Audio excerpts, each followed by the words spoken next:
What's going on, guys? I am Toxic Jordan. Welcome back to the channel. So today we're going to be jumping in and doing a team building guide for the new Extreme Super Battle Road stage that has come out here on Global, the Revenge stage. So this should be quite an interesting one. If we come over here and look at the Revenge category, I feel like the most prominent thing that I noticed between this category, one, it's really small. There's really not that many units on it. And two, look at the leaders. Oh, this is such a nightmare. There's only one leader for the category, and it's the AGL Dokkan Fest Bardock, who has not gotten his EZA yet, and is absolutely one of the worst Dokkan Fest units in the game at the moment. I would say the stack of, like, older Dokkan Fest units that still have not yet gotten their, gotten their EZAs, they're pretty much all, like, unusable at this point, and he falls in the pool of those characters for sure. So, basically what I'm saying is you really can't get away with running him as your leader. So, you're kind of forced to build some other team within the confines of the Revenge category, right? So that is the first and foremost, like, main struggle, because these units here are only giving like 77% to the leader skill, which is just not enough for a modern day Extreme Super Battle Road stage. So consider that while we go through here. We actually do have a lot of units to get through, so I'm not going to be spending too much time on every single character. But as per usual, I will show you all of the units that I think are decent on the category, and then we'll switch over to the game and I'll show you a few of the teams that I have put together. So let's jump right in. So yeah, the first unit that I put in here, obviously, is the AGL Bardock. The only reason is because of his leader skill. So keep in mind here, he's not even a full 170 leader. He's that old that he doesn't even have a full 170 leader skill. He has the HP 130 and then the attack and defense 170. I am telling you right now, if you run a full Revenge team and you have two of him as your leader, your regular leader and your friend leader, with only 260% HP on the entire team and 340% defense for everyone, one super attack will take your entire life bar. I don't care who you have on the team. It's not going to work. I promise you, it is not a viable strategy. And I think, potentially, if this guy were to, like, on that same scenario, if this guy were to just get hit with, like, 3 normal attacks, you would probably still die. So I don't think that using this guy is, like, I really don't think that you can, basically, is my point. So yeah, I'm going to exit him out right here. I really don't think that he's a usable unit. Now, let's spend time talking about the usable units. So we have Orange Piccolo here. He is a potential leader that you can run. There are quite a few, there's quite a bit of crossover here between Battle of Wits and Revenge, so I believe you can use him as a lead if you want to. But yeah, absolutely one of the top picks for the team for sure. So then we have the LR Trunks and Mai. A very, very solid unit. Definitely wouldn't want to use them as your leader. They are on Battle of Wits, though, so you'll notice a lot of the, there's a lot of similarities between Battle of Wits and Superhero, because we're basically pulling a bunch of stuff from the Future Saga. All the Mai cards and stuff are going to be around on that Piccolo team. So yeah, this is a very solid unit because they've got the stunning chances on their super attack effect, which is very nice. And then they've got some evasion in their passive, which can be helpful. Oh, actually, they only get this. Hold on. Time travelers on the team give them additional stats. Okay, superclass allies get a buff. 6 key, high chance of evading when there's a Future Saga category enemy. Let's check out the lineup. Okay, actually, maybe this Trunks and Mai wouldn't be that great, because they don't have the high chance to evade. That portion of their kit is not going to be there, because you don't have Future Saga enemies here. So that could be a problem. They do still have the stun chances, but that's really all they have in their kit, right? Because you're not going to be running a full Time Travelers team, so they're not going to get all of these stats.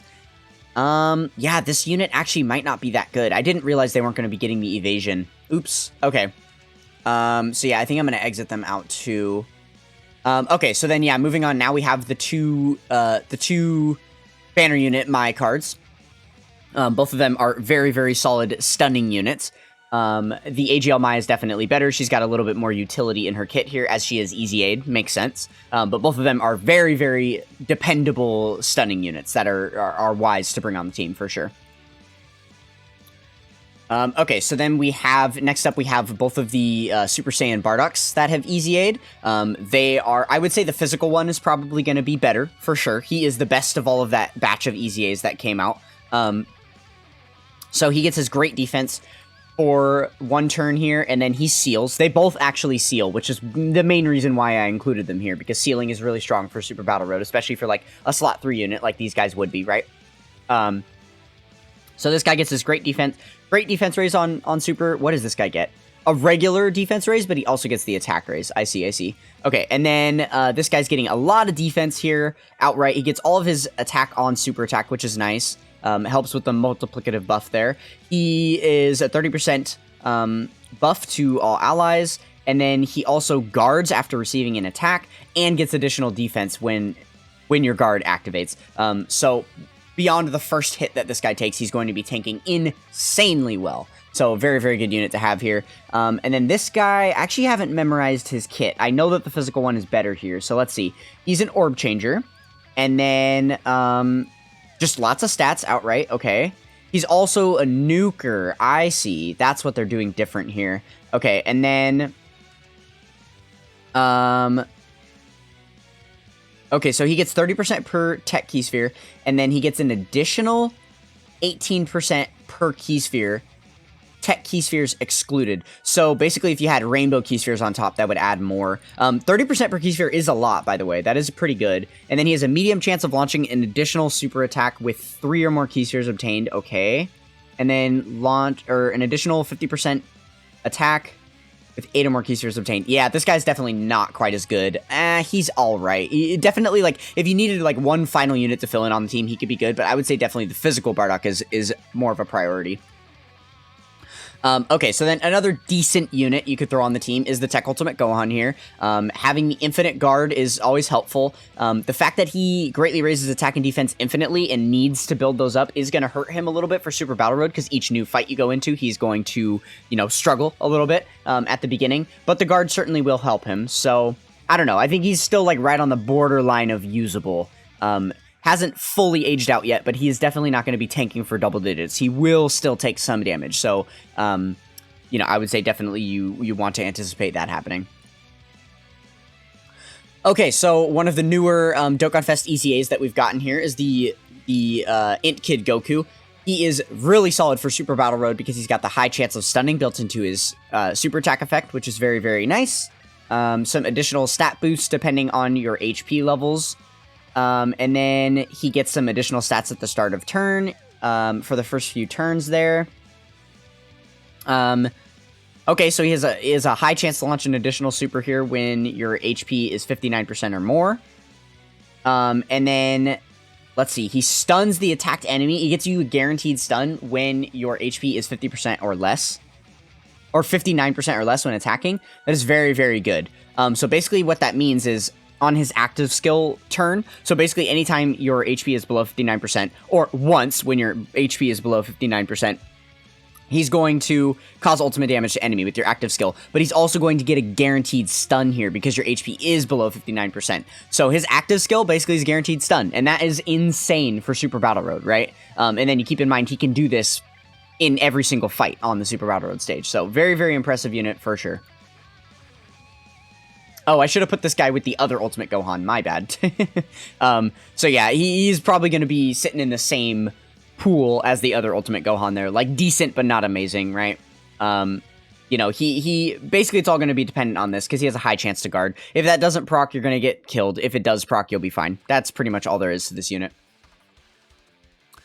Okay, so those were all the super type units. Now, the revenge category is a bit annoying because there are a lot of super units and there are a lot of extreme units. It's one of those categories that's really heavily melded between super and extreme typings. Categories like this just irk me a lot. It's much harder to build teams this way. Cohesive teams, at least, where all of the units' passives match up and they're really helping support each other and their links work out well. I feel like it's just a lot harder to build cohesive teams when you are struggling between putting both super type and extreme type units on here. And Revenge is one of those key categories that is really difficult to do. So yeah, as you can see here, we have about half super type units that are good and half extreme type units. So yeah, you'll see that reflect in my team builds that come up. We're gonna split them mostly between like all super and all extreme teams to the best of our ability. So probably should have started with the super or the extreme side of things, because I think the extreme units are actually even better than the super type units that you can use for this Super Battle Road stage, especially because of the Piccolo Jr. that we just got here. So he is probably the best. Maybe. Yeah. He is probably the best leader skill that you could use for this, because he's got 3 different categories that you can use. And he has a 200% leader skill. So that is very, very good. So yeah, obviously this guy is, if you have him, one of him on each rotation, he is just going to be single-handedly absolutely destroying the entire Super Battle Road for you. And that's pretty much it. He has so much capability in his kit. There's really no point in me getting into it. He's like one of the best units in the game at the moment. So yeah, he is absolutely phenomenal. His active skill, I believe you should be able to use right away, because you'll be facing 2 or more enemies. So that's going to be helpful on top of all of the millions of super attacks and damage that he's going to do throughout the turn. So yeah, this guy is probably the best unit on the team right now. Okay, so then we have the Perfect Cell here. He doesn't really fit on this team that well. You know, like, you can't run his leader skill. There's not enough Android Cell Saga category units on Revenge to be able to do that. So you definitely won't be running him as a lead. But then as far as him being on the team, unless you just have that Revenge leader, like, he doesn't really fit under many of the other... Like, he's not on this guy's team, for instance, right? Which kind of sucks that he's not on Terrifying Conquerors. You'd think he would be, right? So that is a little bit of a bummer. But, yeah, so this guy himself is pretty good, especially because of his evolve condition thing, where if you go below 40% HP, then he'll transform and fully heal you. That is a very, very awesome ability to have in Super Battle Road. If you can find a spot on the team for him, then definitely that could be good. Similar deal here. We don't really have a good spot for him on the team, but the LR Broly is going to be a good option because he's got the AoE. And AoEs in Super Battle Road are really strong. This guy still hits very, very hard to this day. So with the guaranteed additional super attack that he has built into his passive here, you know, then you are going to be getting quite a bit done with this character for sure. And then let's see, he is getting additional key, and attacks effective against all type with Goku's family and Pure Hybrid Saiyan. Let's see what that looks like. Yeah, no, it's just random, like, extreme class enemies, so he's not going to be reaping the benefits of parts of his passive, unfortunately. But I think he still could do quite a bit of damage for you, so. Okay, so now we're getting into the last bit of the Revenge category units are all going to be the Wicked Bloodline category units, because there is a lot of Wicked Bloodline units on the category. So we're briefly going to touch on each of these because I've got a full Wicked Bloodline team built, so we'll talk a little bit more about that once we switch over to, you know, to the in-game to check out my team builds. So if you are going to choose to go the Wicked Bloodline route, this guy's probably your best bet because he's got the full 200% leader skill for it. So that is going to be very, very awesome for you. And then obviously having one of, you know, this guy on each rotation would be good because he has the free revive, right? What is it? Should say it in here somewhere. Right here. Revives HP fully recovered when the character is KO'd. So, yeah, having that protection on each rotation would be very, very good for you. Okay, so then we have the Int Metal Cooler, who can be run alongside the other Metal Cooler if you wanted to. He does have a different name. They'll share a lot of links. And this guy could be really, really good too because he is going to be providing some additional key and defense to artificial life forms, which a lot of these cooler cards and stuff are going to be on. So that is nice. And then he's also getting defense raises on super, and he has a lot of additionals in his passive, which are going to help, you know, help him tank a lot better. So I think this guy, you could probably get away with using him for sure. definitely you can get away with using this AGL Golden Frieza. I believe I do have all 3 of the Golden Friezas here, back to back. So we have the LR AGL Golden Frieza, and then the TUR AGL Golden Frieza, and the Dokkan Fest Tech Golden Frieza. All of them are going to be wonderful tanks that you could certainly throw in slot 1. Obviously, the LR is going to do a lot more in the way of damage for you, because he's going to be launching multiple super attacks that are going to be hitting upwards of, 5 million attack stats and stuff. He can also get some cool crits off and things like that. And he's got an active skill that can help you do even more damage. Whereas these guys are simply here just to tank, and they're probably not going to be doing anything else for you. But all 3 are very, very solid defensive units to run on the team, for sure. Okay, so then bringing up the rear here, we have the physical Mecha Frieza from Super Strike. He is decent at best. If you get his full 12 key, he has 250% stats. He is getting a defense raise on super and lowering attack on his super as well, which are both good for Super Battle Road. And then he's getting some additional stats, which are going to put him upwards of 200% stats if the enemy is in attack down status, so that is very good. And then he's also getting additional 100% defense, so he'll be at 350% defense when you're on a full Wicked Bloodline team, basically. Which is the idea here with running this guy. And then he also has a high chance to crit if all allies are Resurrected Warriors in the same turn. So, there's a very real chance that you could see his entire kit active here. Yeah, this, assuming that you're putting him on a team where you're going to be able to see a lot of this stuff active, then he is going to perform pretty impressively, I would say, for sure. Okay, so then very last here, I did want to include this Final Form Frieza in Army of the Dead. Another solid Wicked Bloodline unit that has a different name that you can link up with other Wicked Bloodline characters, right?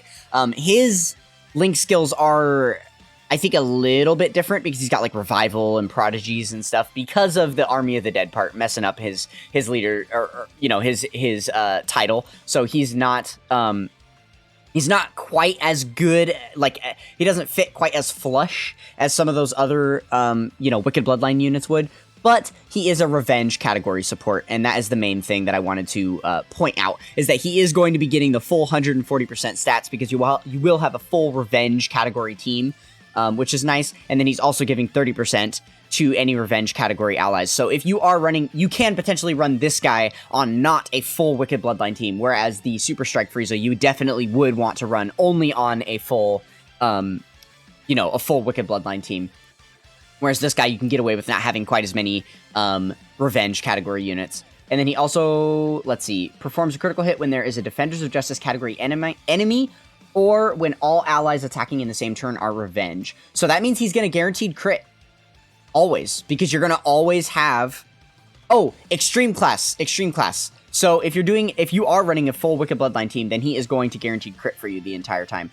So yeah, I would definitely say this isn't one of the best units on the team. But he is decent, right? And he does have a great chance to stun, which is, I believe, 70% there?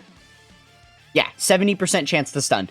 Very, very good. So yeah, definitely not completely unusable. But if you are looking for that last unit to fill in, especially with like the Wicked Bloodline build, then this could be a good option for you.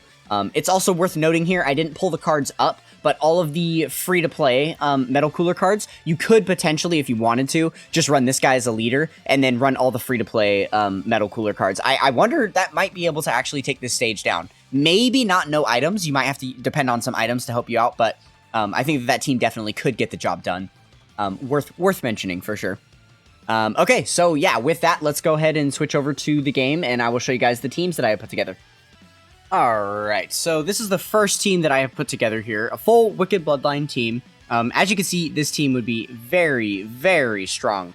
We have plenty of slot 1 characters to be able to tank damage. I think that this team would be absolutely phenomenal. Maybe the team that I will go in and try and no item with. We'll see how this ends up working out.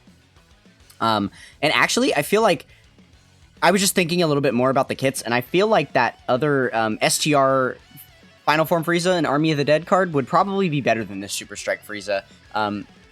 Just mainly because of the great chance to stun. I think a 70% chance to stun in Super Battle Road is just too good of a thing to pass up on, in my opinion. Okay, so then next up we have an Orange Piccolo team. So here's what I was talking about. We're basically taking advantage of all the, all the Future Saga units. So this is a very iffy, decent team. Obviously, both the Mai cards are going to be really good for stunning, and then the Trunks and Mai is really only there as a stunning unit as well, because they're not going to have their evasion or anything. So that is a little bit unfortunate. And then obviously these two Trunks cards at the bottom, we just kind of have to depend on them to, you know, this guy has a medium chance to guard, and then this guy gets additional attack and defense when there's multiple enemies and stuff. So it's, yeah, I don't know. This is definitely not nearly as good as the other team, put it that way. Definitely probably could still be an idea for a team build if you needed it to be. But yeah, probably not as good. Okay, and then I think actually this is probably the best team that you can run here. So yeah, you've got the Piccolo Jr. as your lead, and then he can also be your friend lead. And then you have the Orange Piccolo on the team as well, because he's on Gifted Warriors and Giant. So he'll fit, you know, right alongside on that leader skill. And then, yeah, and then from there, you just fill in all of the strong Wicked Bloodline cards that can tank for you. And now basically all 6 of these units can tank. Pretty much. Well, the physical cooler probably can't. Physical Meta Cooler probably can't right away, because he does have to build up a lot of stats before he can tank decently, right? And like he also has to be post super attack in order to tank. But the other 5 units, like you could just throw them in slot 1 and they'll be fine right in the first slot. So, yeah, kind of insane. Kind of an insane team for sure. I believe that is it. Yeah, that goes on to another team build. Okay, so yeah, hopefully you guys are able to put together a full revenge team with some of the examples that I've given you here. Definitely a wonkier team build for sure. But like I said before at the beginning, I definitely don't recommend that you use the AGL Bardock. Probably not a good idea. So yeah, best of luck in your attempts in this new Extreme Super Battle Road stage. Let me know if you have any other questions or comments. Leave them down below for me. Do not forget to like and subscribe as well. And that's going to do it for this one. I will catch you guys next time. Peace.